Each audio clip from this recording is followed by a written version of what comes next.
वर्तमान की दुनिया के दोस्तों नमस्कार, मैं अखिलेश कुमार। आज हम बात करेंगे यूपीएससी सीएससी 2025 सामान्य अध्ययन प्रथम प्रश्न पत्र के प्रश्न संख्या 12 की। यह प्रश्न है, राजतंत्र, अर्थव्यवस्था, शिक्षा और अंतर्राष्ट्रीय संबंधों के विषय में आज़ादी के प्रारंभिक काल में भारत के सुदृढ़ीकरण की प्रक्रिया को रेखांकित कीजिए।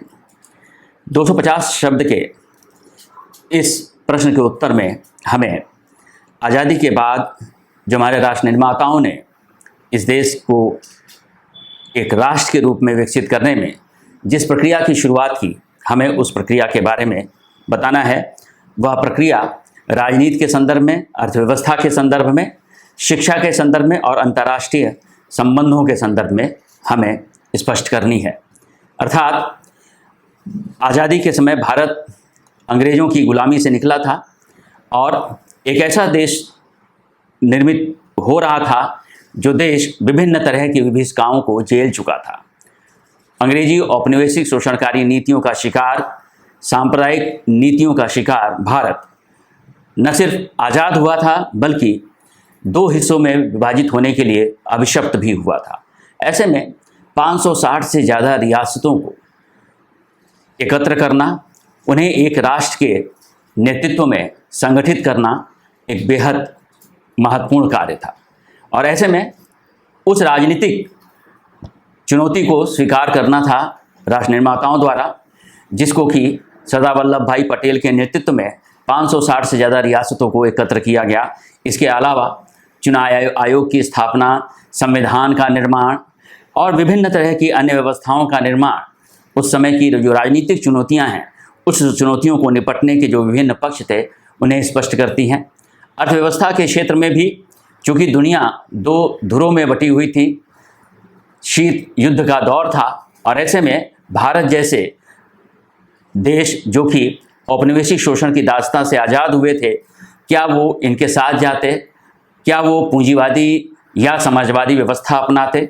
ऐसे में इन निर्माताओं के पास, देश के निर्माताओं के पास, उस समय के प्रधानमंत्री पंडित जवाहरलाल नेहरू के पास क्या विकल्प थे इन दोनों में से किसी एक को अपनाने के? तो ऐसे में भारत ने मिश्रित अर्थव्यवस्था के विचार को अपनाने की कोशिश की।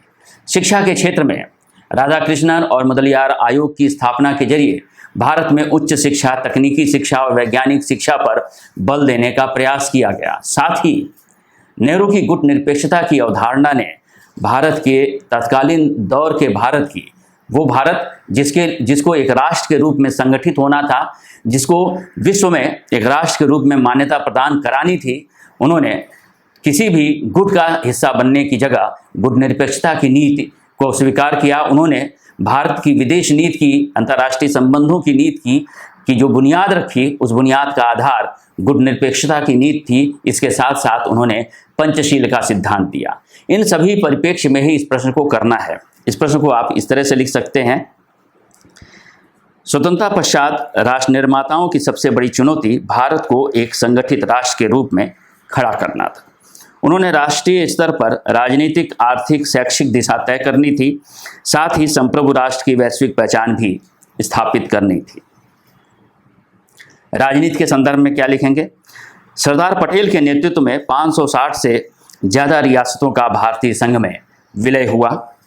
1950 का संविधान सार्वभौमिक वयस्क मताधिकार, मौलिक अधिकार और संघीय संसदीय व्यवस्था पर लाया गया। पहले आम चुनाव 1951-52 में हुए, जिसमें 45% जनता ने भागीदारी की। इससे लोकतंत्र मजबूत हुआ। भाषाई आधार पर राज्यों का पुनर्गठन 1956 में किया गया, जिसमें प्रशासनिक दक्षता और सांस्कृतिक पहचान का संतुलन स्थापित किया गया। अर्थव्यवस्था के संदर्भ में मिश्रित अर्थव्यवस्था अपनाई गई। योजना आयोग की स्थापना की गई। पहली पंचवर्षीय योजना 1951-56 में कृषि व सिंचाई तथा दूसरी पंचवर्षीय योजना सार्वजनिक आधारित भारी औद्योगिकरण पर निर्भर थी। यानी 1950 में योजना आयोग का निर्माण किया गया और आपको यह स्पष्ट है कि यह योजना आयोग का जो निर्माण था वो सोवियत आर्थिक प्रणाली के आधार पर ही किया गया था। वित्तीय आधार को मजबूत करने के लिए LIC और RBI जैसी संस्थाएं, वित्तीय संस्थाएं विकसित की गई। शिक्षा के क्षेत्र में देखें तो 1948-49 में राधाकृष्णन आयोग, और 1952 में मुदलियार आयोग ने आधुनिक वैज्ञानिक और तकनीकी शिक्षा की रूपरेखा तैयार की।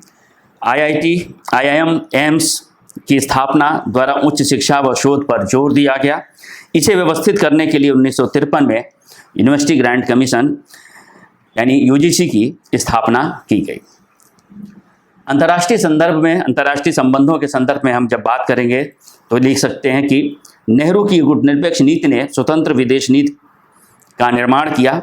1954 का चीन से पंचशील समझौता और नाम का यानी नॉन अलाइन मूवमेंट यानी गुटनिरपेक्ष आंदोलन का 1955 का बांडुग सम्मेलन और 1961 का बेलग्रेड सम्मेलन इसी संदर्भ में भारत की अंतर्राष्ट्रीय भूमिका को महत्वपूर्ण रूप से उभारता है।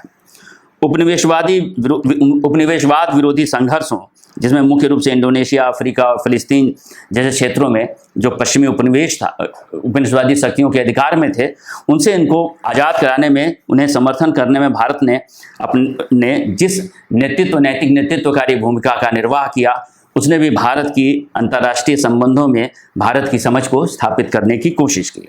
यह पूरे के पूरे संदर्भ आपको लिखने होंगे, 250 शब्दों में ही इस प्रश्न का उत्तर देना है, इसलिए आपको पॉइंट में ही इन प्रश्नों को लिखना चाहिए और सबके 2-2, 3-3 पॉइंट्स आपको देने चाहिए सारे पक्षों के, क्योंकि इससे ज़्यादा की गुंजाइश आपके पास नहीं है। इसका निष्कर्ष हो सकता है कि राजनीतिक एकीकरण, योजनाबद्ध आर्थिक विकास, शैक्षिक सुधार, स्वतंत्र विदेश नीति ने भारत को एक सुदृढ़, लोकतांत्रिक और आधुनिक राष्ट्र के रूप में स्थापित करने की नींव रखी। धन्यवाद। अगर वर्तमान की यह पहल आपको पसंद आई हो तो हमारे वीडियो को लाइक करें और चैनल को सब्सक्राइब करें। शुक्रिया।